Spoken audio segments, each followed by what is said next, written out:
সাগরে সুস্পষ্ট লঘুচাপের প্রভাবে সারা দেশে আরও দুদিন বৃষ্টি হতে পারে বলে জানিয়েছে আবহাওয়া অফিস।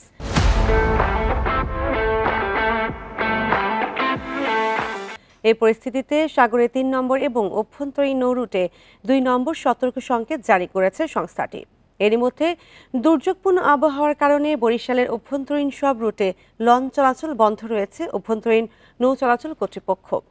আবহাওয়া অফিস জানিয়েছে লঘুচাপের প্রভাবে বৃহস্পতিবার সকাল ৬টা পর্যন্ত সর্বোচ্চ বৃষ্টিপাত হয়েছে পটুয়াখালীর খেপুপাড়ায় ৯১ মিলিমিটার, কক্সবাজারের ৭৬, নোয়াখালীর হাতিয়ায় ৬৫ মিলিমিটার বৃষ্টির রেকর্ড করেছে আবহাওয়া অফিস।